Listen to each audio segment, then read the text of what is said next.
आज हम एक महत्वपूर्ण टॉपिक के बारे में चर्चा करने जा रहे हैं जो कि है हरित गृह प्रभाव। इसके बारे में हम जानेंगे और यह जानेंगे कि आखिरकार हरित गृह प्रभाव होता क्या है, इसे कहते क्या, ये अस्तित्व में कैसे आया, यानी उन बिंदुओं की पर हम बात कर लेते हैं जिन बिंदुओं के माध्यम से हम अपनी चर्चा को आगे बढ़ाएंगे। ठीक है, वो उन बिंदुओं पर हम बात पर चर्चा कर लेते हैं। तो सबसे पहले हम ये जानेंगे वीडियो में कि हरित गृह प्रभाव होता क्या है, इसे यह नाम प्रचलन में क्यों है, और साथ ही साथ हम यह जानेंगे कि हरित गृह प्रभाव से क्या कारण है इसके, और क्या दुष्परिणाम उसके हो सकते हैं, और अंततः निष्कर्ष स्वरूप एक निष्कर्ष भी प्रस्तुत करेंगे जिससे आप ये समझ पाएंगे कि ये सारा मामला यह किस चीज़ से संबंधित है।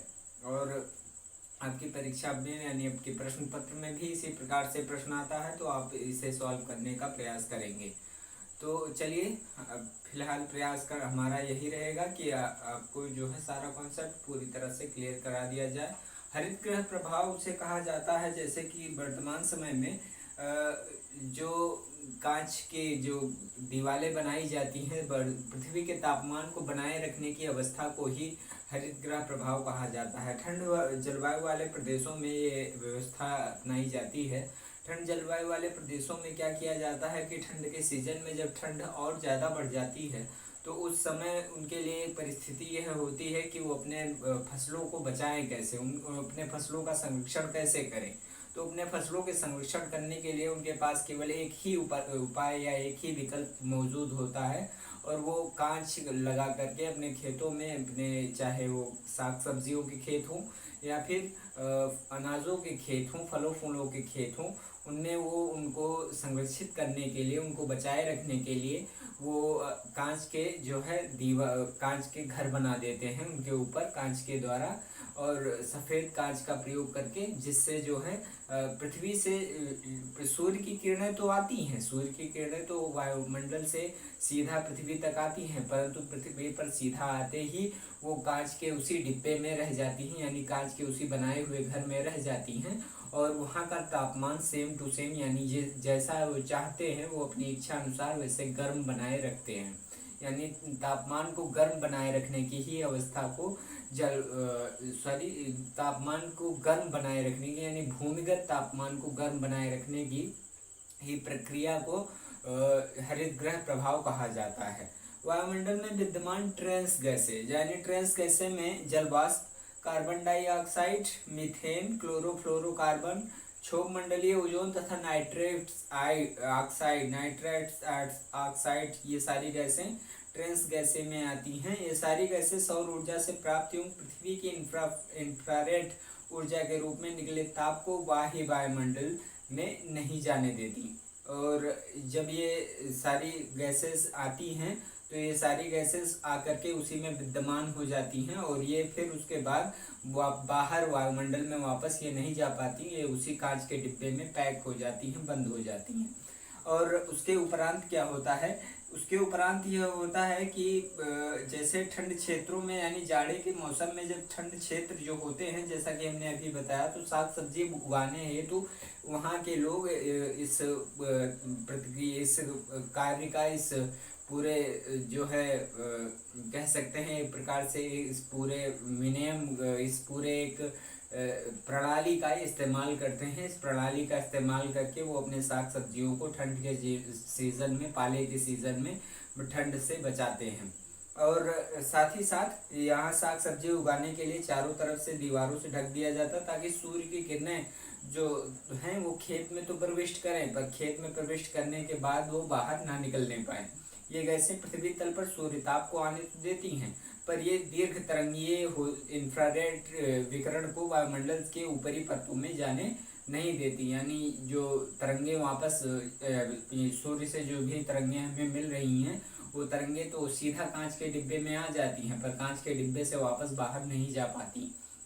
इसे कांच ग्रह प्रभाव यानी हरित ग्रह प्रभाव, कांच ग्रह प्रभाव या ग्रीन हाउस इफेक्ट भी कहा जाता है।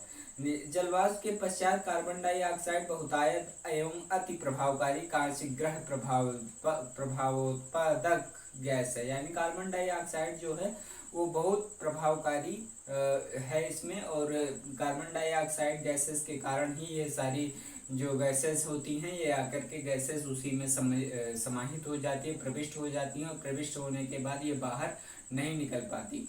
औद्योगिक क्रांति के बाद यानी उद्योगों की नई नई उद्योग खुलने के कारण, नए नए उद्योगों का निर्माण होने के कारण के पश्चात, औद्योगिक क्रांति के पश्चात वायुमंडल में कार्बन डाइऑक्साइड की मात्रा तेजी से बढ़ी है, और मानव द्वारा पुराजैव ईंधनों यानी पुराजैव ईंधनों में कोयला और पेट्रोल जैसे ईंधनों को जलाने की मात्रा से कार्बन डाइऑक्साइड वायुमंडल में बढ़ा है और पहुंचा है, और वायुमंडल की प्राकृतिक संरचना को परिवर्तित कर रहा है। यानी ये जो भी हम जला रहे हैं कोयला या पेट्रोल, ये जलाने के कारण जो है वायुमंडल में कार्बन डाइऑक्साइड की मात्रा बढ़ी है, जिस कारणवश ये जो है वायुमंडल में की संरचना को परिवर्तित कर रहे हैं। औद्योगिक क्रांति के पूर्व वायुमंडल में कार्बन डाइऑक्साइड की मात्रा का आयतन लगभग जो है वायुमंडल में कार्बन डाइऑक्साइड की मात्रा का आयतन लगभग जो है 0.029 पीवीएम था, पीवीएम। और ये वर्तमान में और जिसे कह सकते सॉरी परसेंटेज था, ये परसेंटेज था। और अब ये और पीवीएम में अगर इसे देखा जाए तो 280 पीवीएम ये था, 280 पीवीएम इसकी मात्रा थी। तो और ये वर्तमान में बढ़ करके 365 पीपीवीएम हो गया है, यानी पीपीवीएम हो गया है। अभी फिलहाल ये पहले 280 पीपीवीएम था, अब ये 365 पीपीवीएम हो गया है। पिछले 110 वर्षों में वायुमंडल में कार्बन डाइऑक्साइड 10% बढ़ गई है। 110 वर्षों में जो है कार्बन डाइऑक्साइड वायुमंडल में 10% बढ़ी है, जो कि एक चिंता का विषय है। और वृद्धि दर की जो पहले मंद थी, परंतु 1920 और 1940 के मध्य वृद्धि दर बड़ी तीव्रता से बढ़ी है, और वैज्ञानिक प्रक्षेपण के आधार पर 2009 तक वायुमंडल में कार्बन डाइऑक्साइड की मात्रा 370 पीपीवीएम हो जाने की आशंका जताई गई थी। आपको पता है कि अभी फिलहाल 365 पीपीवीएम वायुमंडल में जो है इसकी मात्रा है, कार्बन डाइऑक्साइड की मात्रा है, हो जाने का अनुमान था। उसी प्रकार मीथेन का संकेंद्रण पिछले 100 वर्षों में 0.7 पीपीवीएम से बढ़कर 1.77 पीपीवीएम हो गया है। वायुमंडल में कार्बन डाइऑक्साइड की वृद्धि के परिणाम स्वरूप 1880 से 1990 ईस्वी की अवधि में औसतन तापमान 0.5 डिग्री सेंटीग्रेड से सेल्सियस की वृद्धि हुई है। 1980 से 1990 में कार्बन डाइऑक्साइड के कारण ही 0.5 डिग्री सेल्सियस से 0.5 डिग्री सेल्सियस के वृद्धि तापमान में दर्ज की गई है। इसका कारण कार्बन डाइऑक्साइड द्वारा कांच ग्रह प्रभाव यानी ग्रीन हाउस इफेक्ट माना जाता है। साथ ही साथ इसमें एक बी रामनाथन जी के अनुसार समझ लेते हैं। बी रामनाथन जी ने कहा है कि वायुमंडल में गैसों की वृद्धि अपरिहार्य है। भविष्यक्षणों के अनुसार 2030 में, यानी जो भविष्यवक्ता हैं, उन्होंने बताया है कि भविष्य में 2030 तक कांच ग्रह प्रभाव के चलते पृथ्वी का औसत तापमान 0.1 डिग्री सेल्सियस से लेकर के 4.5 डिग्री सेल्सियस तक बढ़ सकता है। हाल ही में कुछ कंप्यूटर मॉडलों से यह ज्ञात हुआ है कि 1980 दशक में के प्रारंभ में वायुमंडल में कार्बन डाइऑक्साइड की मात्रा में 25% की वृद्धि हुई है, तथा विश्व के औसत तापमान 0.5% बढ़ गए हैं। कार्बन डाइऑक्साइड की मात्रा बढ़ने के कारण पूरे विश्व में 0.5 डिग्री सेल्सियस टेम्परेचर का बढ़ जाना है। कुल मिलाकर यह निष्कर्ष निकलता है कि वायुमंडल में कार्बन डाइऑक्साइड की बढ़ती मात्रा का कारण पृथ्वी के औसतन तापमान में वृद्धि होना है। पृथ्वी के औसतन तापमान में वृद्धि होना है, जिसके कारणवश पृथ्वी के तापमान में यद्यपि वृद्धि होगी, तो पृथ्वी के तापमान की वृद्धि से के कारण ही जो है ये कार्बन डाइऑक्साइड जैसी गैसें निकलेंगी और वो बाहर जाएंगी। औसतन तापमान में ऊंचा होता रहा है। विश्व की जलवायु पर इसका दूरगामी प्रभाव पड़ा है। आशंका प्रबल होती जा रही है। कार्बन डाइऑक्साइड के अतिरिक्त जानवरों से प्राप्त गोबर, धान के खेत तथा सूखी लकड़ियों पर दीमकों की वृद्धि से मीथेन गैस की अधिक मात्रा प्राप्त हुई है। मीथेन गैस की मात्रा भी वायुमंडल में इन सारे कारकों द्वारा पहुंचती है, यानी गोबर द्वारा, धान के खेत तथा सूखी लकड़ियों के दीमकों के द्वारा जो है मीथेन गैस की मात्रा वायुमंडल में पहुंच रही है। मीथेन गैस बढ़ रहा है वायुमंडल में। इसका योगदान कार्बन डाइऑक्साइड की तरह पृथ्वी का तापमान बढ़ाने में ही है। और तापमान सीएफसी यानी साथ ही साथ सीएफसी यानी क्लोरोफ्लोरोकार्बन जो है वो जो प्रदूषकों के शुष्क प्रक्षालनों या ताप नियंत्रकों एवं वायुयानों से धुएं निकलते हैं भी इसमें सहयोगी होते हैं। हर्बिन्स के अनुसार अब हरित ग्रह प्रभाव एक कपोल कल्पना नहीं बल्कि एक वास्तविकता है। और 1980 के दशक में 6 वर्ष सबसे गर्म वर्ष में सम्मिलित है और 1990 दशक अब तक ज्ञात सर्वाधिक ऊंचे औसत तापमान का दशक रहा है। यानी जो हर्बिन्स महोदय हैं उन्होंने बताया है कि 1980 के दशक में से 6 वर्ष सबसे गर्म वर्षों में सम्मिलित हैं। यानी 1980 से 1990 के दशक में जो 6 वर्ष थे 1986 तक, वो सारे गर्म वर्ष के रूप में रिकॉर्ड किए जा सकते हैं और सर्वाधिक गर्म वर्ष कहे जा सकते हैं। संयुक्त राष्ट्र संघ यानी यूएनईपी यानी intro governmental panel of climate change यानी आईपीसीसी, जिसके अंतर्गत 50 देशों के 2000 वैज्ञानिकों ने हरित ग्रह प्रभाव के चलते भूमंडलीय ताप वृद्धि का अध्ययन अनुश्रवण कर रहे हैं। और ने पहले 1995 में प्रतिपादन किया था कि कुल मिलाकर उनके अनेक परिणाम इंगित किए हैं कि भूमंडलीय जलवायु पर मानव प्रभाव, यानी भूमंडल का जो जलवायु है उस पर मानव का प्रभाव स्पष्ट है, छाप स्पष्ट दिखाई देता है।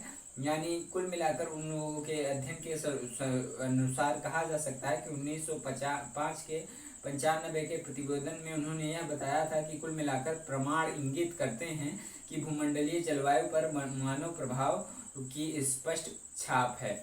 उन्होंने यह बताया था कि भूमंडलीय जलवायु पर मानव प्रभाव की स्पष्ट छाप दिखाई दे रही है। भूमंडलीय ताप वृद्धि की निश्चितता अथवा इसके परिणाम अभी पूरी तरह स्पष्ट नहीं है, तथापि वैज्ञानिक इसके परिणामों की आशंका करते हैं। वैज्ञानिक इसके दुष्परिणामों की क्या आशंका करते हैं, आइए उनमें एक एक आशंकाओं पर चर्चा करते हैं। कुल मिला जुला करके 6 तरह की आशंकाएं हैं जो वैज्ञानिक जो है सीएफसी यानी टेम्परेचर के बढ़ने से जो समस्याएं उत्पन्न हो सकती हैं पृथ्वी पर, मानव जीवन को प्रभावित कर सकते हैं। मानव जीवन को प्रभावित करने वाले जो कारक हो सकते हैं उन कारकों के विषय में हम जानेंगे। जलवायु पेटियां तथा तूफानों के स्थापित मार्ग ध्रुवों की ओर सरक जाएंगे। तदनुसार प्रकृति जीवों एवं फसल पेटियां भी ध्रुवों की ओर सरक जाएंगी। इस तरह से जो है जलवायु पेटियां तूफानों के स्थित मार्ग ध्रुवों की ओर सरक जाएंगे और जीवों एवं फसल पेटियां भी ध्रुवों की ओर सरकने लगेंगी। और दूसरा है समुद्री जल के तापीय फैलाव तथा धरातल पर स्थायी रूप से विद्यमान हिमनियों के पिघलने से, हिमनियों का मतलब आप समझ ही रहे होंगे जो बर्फ होते हैं, तो हिमनियों के पिघलने से समुद्र तल में विश्वस्तरीय उत्थान होगा। और तीसरा है ताप वृद्धि यानी उष्णकटिबंधीयों की अपेक्षा उच्च अक्षांशों में अधिक होगा। ताप फलतः समुद्री हिम गल जाएगा। आर्कटिक महासागर जल पोत यातायात के लिए खुल जाएगा। और नंबर 4 है वृष्टि प्रतिरूप में विश्वस्तरीय व्यापक परिवर्तन हो जाएगा। मध्य अक्षांशों के महाद्वीप आंतरिक क्षेत्रों की शुष्कता बढ़ जाएगी। जलवायु में अतिशयता यानी 5वां है जलवायु में अतिशयता की आवृत्ति एवं गहनता बढ़ जाएगी और परिणाम स्वरूप ये इसका परिणाम क्या होगा, ये 6वां है, ये कीटाणुओं एवं पिस्सुओं की संख्या अभूतपूर्व वृद्धि से बीमारियों की व्याधि और गहनता बढ़ जाएगी। यानी कीटाणुओं और पिस्सुओं की संख्या में अभूतपूर्व वृद्धि होगी, जिसके कारण बस बीमारियां और व्याधियां अनेकानेक मनुष्य को घेरने लगेंगी। और तरह तरह के जो है ये सारे जो है वैज्ञानिकों के द्वारा आशंकाएं दर्शाई जा रही हैं कि इन सारी आशंकाएं, ये सारी चीज़ें पृथ्वी पर मानव जीवन को प्रभावित करने वाली हैं, जो कि भविष्य में करेंगी और यह निश्चित है कि ये भविष्य में अवश्य करेंगी। तो अब ऐसा अवश्य ना करें कि पृथ्वी के तापमान को जो है, पृथ्वी के टेम्परेचर को बनाए रखने के लिए, अपनी मूलभूत सुविधा के लिए, वर्तमान की सुविधा के लिए, वर्तमान सुख सुविधा के लिए अपनी आने वाली पीढ़ी को संकट में डालें। आज का वीडियो यदि आपको अच्छा लगा हो तो वीडियो को लाइक कीजिएगा, चैनल को सब्सक्राइब कीजिएगा और साथ ही साथ हमें जो है अपनी प्रतिक्रिया देके, अपना कमेंट देके अवश्य बताइएगा कि आपको कैसा लगा वीडियो। धन्यवाद।